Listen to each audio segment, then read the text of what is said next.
अंधकासुर युद्ध में देवताओं द्वारा भगवान सूर्य की स्तुति। भीष्म जी ने पुलस्त मुनि से पूछा कि हे ब्राह्मण, ये नरसिंह स्वरूप श्री हरि का अतीब अद्भुत व परम मनोहर महात्म्य तुमने वर्णन किया। इसी तरह से महादेव का वृत्तांत वर्णन किया। अब भैरव का वृत्तांत कहो। जैसे कि प्रभु समर्थ ईश्वर ने हिरण्यकशिपु नाम दैत्यराज को मारा कि जिस हिरण्यकशिपु के भय से स्वर्ग में देवताओं के हृदय कांपती थी, वह जिसके भय से पवन भी मंद मंद बहता था, वैसे ही सूर्य अति घाम नहीं करते थे। वह प्रजाओं को दंड देने वाले यमराज जिसकी प्रजाओं से मानो डरते ही से थे, वह ऐसे ही इंद्र व वरुण भी डरते ही से थे। कहां तक कहें, जिसकी आज्ञा में टिके हुए देवलोक अत्यंत भय से पीड़ित ही रहती थी, वह संपूर्ण तीनों लोक जिसके वश में थी। इस प्रकार का भी जो महान हिरण्यकशिपु दैत्य था, उसे नखों के अग्रभागों से नरसिंह रूपी श्री विष्णु भगवान ने विदीर्ण कर डाला। सो नरसिंह जी का महात्म्य तुमने विस्तार सहित कहा, पर हे ब्राह्मण, इस समय हम अंधकासुर का मारण सुनना चाहते हैं, जिसमें कि संक्षेप रीति से महादेव व श्री हरि का महात्म्य कहा गया है। यह सुनकर पुलस्त मुनि बोले कि उन देव देव का भी उत्तम कर्म तुम सुनो। भिन्न अंजन के ढेर के समान काला अंधक नाम दैत्य हुआ, जो कि बड़ी तपस्या से युक्त था। इससे देवताओं से अवध्य था। उसने पार्वती जी के संग क्रीड़ा करते हुए समर्थ महादेव जी को किसी समय देखा। क्रीड़ा करते हुए हर को देखकर तब उसने पार्वती देवी को हरने का मन किया। वह विचारा कि हम इस देवी को आज हरते हैं, इसके वियोग से महादेव अपने आप मर जाएंगे। बस फिर ये लोक सुंदरी स्त्री होकर हमारी भार्या हो जाएगी, जिसका मुख कुंदरू के समान लाल ओष्ठों से युक्त सुंदर व अति प्रकाशित है। यदि यह हमारी भार्या ना हुई तो हमारे जीने ही का क्या प्रयोजन है। इस मत पर स्थित होकर वह मंत्रियों का सम्मत लेकर वह सेना के योग को करते हुए अपने सेनापति से बोला कि देवताओं के निपातन करने वाले हमारे जैत्र रथ को लाओ। हम विष्णु रुद्र आदि सब देवताओं को जीतेंगे। वह पर्वत की कन्या को हर देंगे, क्योंकि उसने हमारा मन हर लिया है। उसके मंत्री ने कहा कि इंद्रादि देवताओं ने पर स्त्री के संग अनुरक्त होने के कारण कनकासुर को मार डाला है।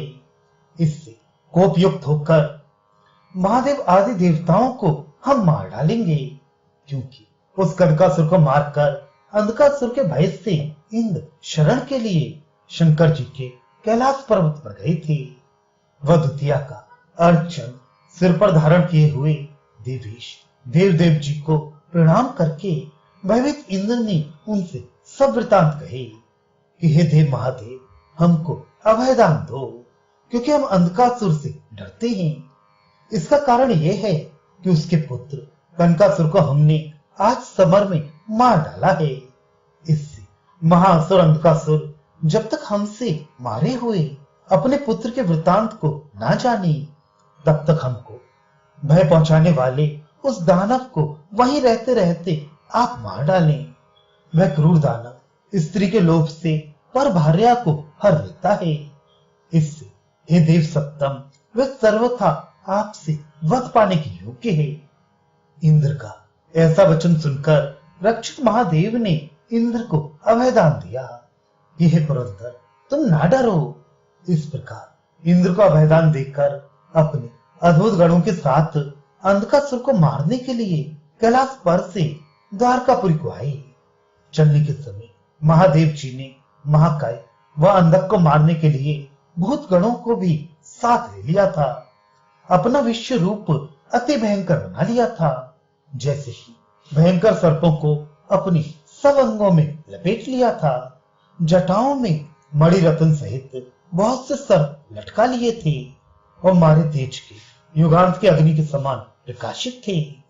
चंद्रमा मस्तक पर शोभायमान होता था। पांचों मुख दष्टांकरों से युक्त रजनी कीर्ति थी। सर जो अंगों में लपेटे थे वे बड़ा घोर शब्द करती थी। महादेव जी ने अनेक सहस्त्र तो भुजा धारण किए थे, उनमें बहुत अस्त्र धारण किए थे। रत्न जटित व रत्नों के ही बहुत से आभूषण धारण किए थे। वह रण में बड़ा शब्द करते थे। सिंह का चर्म तो पहने ही थे। वह व्याघ्र के चमड़े को उत्तरीय बनाए थे। गज का चर्म ऊपर से ओढ़े थे, जिसमें भ्रमर उड़ के बैठते थे। वह शब्द करते थे। ऐसा रूप दैत्यों को भय देने वाला महादेव जी बनाकर पृथ्वी पर कैलाश से उतरे थे। जो रूप देखते ही देखते दानवों का नाश करने वाला था। वहां अंधकासुर भी समर में अपने पुत्र को मारे हुए सुनकर बड़े कोप से युक्त होकर युद्ध के नगाड़े बजवाने लगा। वह हाथी, घोड़े, रथ, पैदल चारों अंगों से युक्त बड़ी धूमधामी सेना लेकर वहां पहुंचा, जहां सब देवता लोग युद्ध करने के लिए इकट्ठे स्थित थे।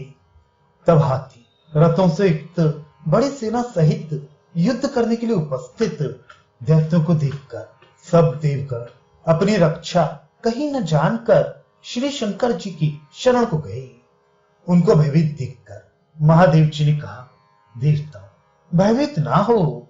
ऐसा कहकर बड़े भाई शूल को लेकर रक्षा करने के लिए उपस्थित हुए। महादेव सहित सब देवताओं को फिर युद्ध करने के लिए उद्यत देखकर अंधकासुर ने बहुत से बाण चलाए।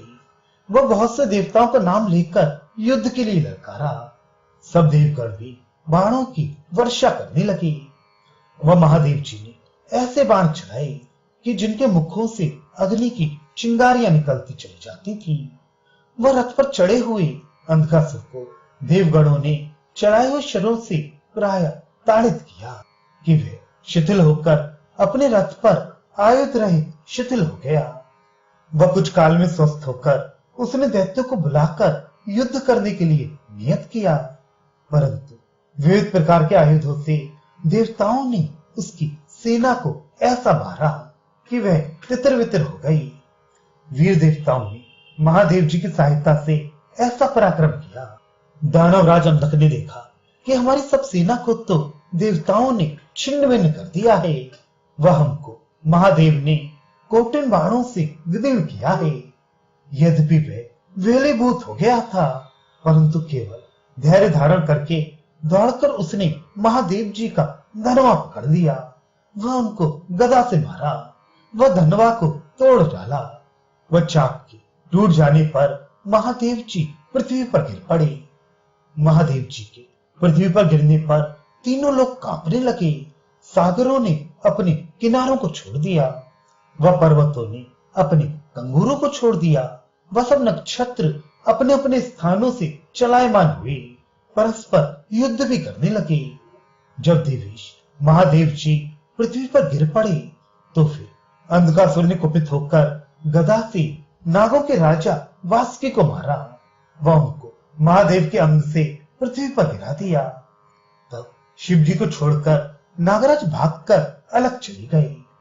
एक मुहूर्त भर में सचित्त होकर परमेश्वर शिव जी उठे। फरसा लेकर उन्होंने इधर उधर देखा, परंतु वे दानव राज वहां ना दिखाई दिया। किंतु सैकड़ों माया जानने वाला वे दानव तामसी माया करके महादेव जी को मोहित किया। वह अपने शरीर को उस अंधकार में उसने ऐसा छिपाया कि ये न विदित हुआ कि कहां चला गया। शंभु के भय को पाकर ये ना विदित हुआ कि अब वह पापी क्या करेगा।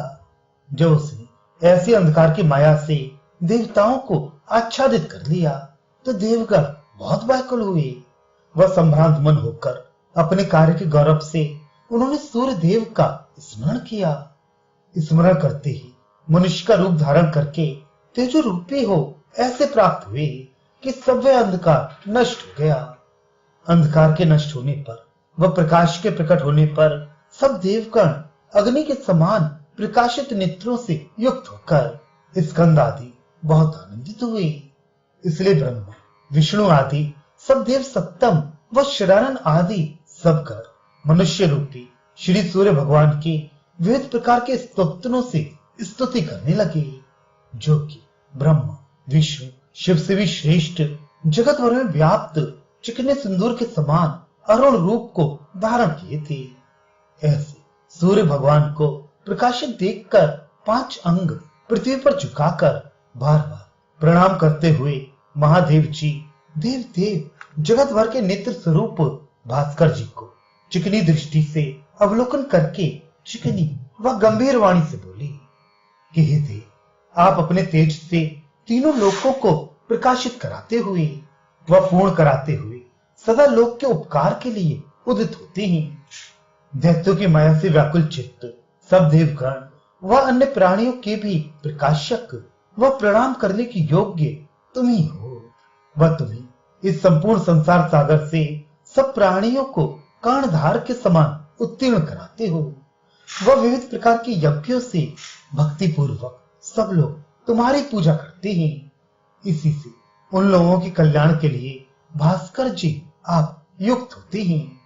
जो सूर्य उदयाचल के शिखर पर मुकुट रूप स्थित होकर पुष्पों के तुल्य प्रकाशित अपने किरणों से व्याप्त होकर सबको प्रकाशित करते हैं, वह सब दिशा विदिशाओं को प्रकाशित करते हैं। वे सविता इस लोक में सबके विभव के लिए हों। दिव्य अर्गजा चंदन आदि अंगों में लगाए हुए अपने कल्याण के अर्थी ब्रह्मा विष्णु अग्नि वरुण कुबेर आदि देवगण व ऋषियों के समूहों से प्रतिदिन अपने कल्याण के अर्थ तुम्हारा दिव्य शरीर सदा पूजित होता है। बच्चों को अपने गृह में विचित्र पदों के मंडलों से युक्त वाणियों से तुम्हारी दैदीप्यमान देह की स्तुति सदा करते हैं। वे लोग नित्य औरों के गृह में जाकर हाथ उठाकर दान देते हैं। हे देव, कुष्ठ रोग की फुंसियों से पीड़ित व नख केश गिरे हुए विषम देह से युक्त जो कोई तुम्हारे चरणों की सेवा में रत होते हैं, वे मनुष्य कुष्ठ से छूटकर सुंदर 16 वर्ष की अवस्था वाले मनुष्य के समान दिव्य शरीर हो जाते हैं। सामवेद के मंत्र तुमको साम कहकर यज्ञ के अर्थ गाते हैं। वह अर्धवयु लोग अथर्णव कहकर गाते हैं। वह ऋग्वेद वाले ऋग मूर्ति कहकर गाते, वह यजुर्वेद वाले तुमको पितर कहते हैं। वह देव, ये सब मनुष्य लोग सभा में बैठकर सब देवताओं के सभासद तुमको कहते हैं। वह किन्नर गंधर्व चारणगण तुमको अपनी सभा के सभासद कहते हैं। हमारी जान में तुम सबों के रूप धारण करते हो। इससे सब कुछ हो। वह जो मनुष्य पूजा करने की योग्य प्रकाशित तुम्हारी किरणों की पूजा नहीं करते, वे द्रव्यहीन वे वस्त्र क्षुधा से दुर्बल शरीर होकर मिट्टी का खप्पर हाथ में लेकर पराये द्वारों पर जा जाकर भिक्षा मांगते फिरते हैं। हे भगवान, फूले हुए कमल दल के समान नेत्र वाले वह कुछ विलास से ललित चंचल पुत्री से युक्त अति सुंदर तरहार से मनोरम ऊंचे व मोटे स्तनों के भार से खिन्न केला के खम्भों के तुल्य चढ़ा उतार जंगाओं से युक्त पृथु मोटे कटी से युक्त व मड़ियों से निर्मित क्षुद्र घंटिकाओं से युक्त ललाट पटल में चंदन आदि से चिन्हित तुम्हारे शरीर की जो पूजा करते हैं, वे सब कुछ पाते हैं। हे भगवान, जो अपने ग्रहों में तुम्हारी पूजा करते हैं, उनके भगनों ने दूसरे वचन बोलने वाले बालक व नुपुर आदि भूषणों से भूषित स्त्रियों के समूह सदा विराजते रहते हैं। इससे हे देव, संसार को उद्धार करने वाले तुम ही हो। हे देव, तुम ब्रह्मा हो, तुम श्री हरि हो। पवन अग्नि रुद्र यमराज वरुण इंद्र सोम बृहस्पति पृथ्वी ईश्वर यज्ञ यज्ञपति कुबेर व अपराज तुम हो। हे भगवान, तुम्हारे रथ के घोड़े तुमको लेकर पृथ्वी पर से आकाश में जाकर विराजते हैं। उनके द्वारा तुम इस आकाश में प्रकाशित विराजते हो। दिन रात्रि तुम्हारे अश्व चला करते हैं, पर थकते कभी नहीं। ध्यान की एक योग में निरत समाधि भाव से तुम्हारे तुय पद को जो लोग स्मरण करते हैं, हे अनंत मूर्ति, वे सब रोगों से छूटकर आनंद पूर्वक शाश्वत निरंतर ब्रह्म पद को जाते हैं। जो ब्रह्म पद जन्म रोग से रहित परम पुराण ईश जरा मरण शोक भय से रहित वह स्थूल भाव की गणना से अगणित विशुद्ध वेदांतवादियों से सर्वोपरि पठित थे। हे सुरासुरों के शिरो मुकुटों से निदृष्ट चरण युगल अमल चारु मूर्ति वाले भानुदेव, भक्ति से तुम्हारी अग्नि पुंज समान प्रकाशित मूर्ति की उपासना करके बहुत काल तक स्वर्ग में निवास करते हैं। हे भूतेश, हे भूत वरद, हे अव्यय आत्मन, हे आकाश में अट्टहास करने वाले, हे सविता, हे भुवनेक पद व हे ऋक् साम यजुर्वेद के मंत्रों में निवास करने वाले, हे सृष्टि पालन संहार करने वाले, हे लोकनाथ, तुम्हें नमस्कार है। हे देव, सब जन्मों में कृपण व दीन इस संसार में जन्म जन्मांतर डूबते हुए व नाना प्रकार के सुंदर मनोरथों को करते हुए इस जीव को तुम्हें उबारो तो उभरे, क्योंकि निरंतर जरा रोग शोक भय से पीड़ित ये जीव घोर उत्पातों से युक्त रहता है। हे भगवान, जो कोई प्रातः काल मध्याह्न व सायंकाल में तुम्हारा स्मरण नित्य करता है, वह यहाँ धर्म अर्थ काम सब पाता है। वह अंत में तुम्हारे लोक को जाता है। वह नित्य सूर्य देव से मनोवांछित को पाता है। इससे हे देव देवेश, हे भक्तों के अभयंकर, तुम्हें नमस्कार है। वह हे सुब्रह्मण्य, तुम्हें नमस्कार है। हे सर्वदेव नमस्कृत, तुम्हें नमस्कार है। त्रिगुण क्रमण वाले, तुम्हें नमस्कार है। जगत के नेत्र, तुम्हें नमस्कार है। प्रभाकर, तुम्हें नमस्कार है। जगन्नय जगतपति, तुम्हें नमस्कार है। हे दिवाकर, इस दानव मुख्य अंधकासुर से हम बहुत पीड़ित थे। हे जगतपति, कहिए क्या करें, कैसे इसे मारें। इतनी स्तुति सुनकर सूर्यदेव शिवजी से बोले कि सैकड़ों मायाओं में विशारद इस पापिष्ट दैत्य को शूल से मारिए। वह शूल से अंधक को मारकर अधिक जय को लीजिए। हे देवेश, शूल को लीजिए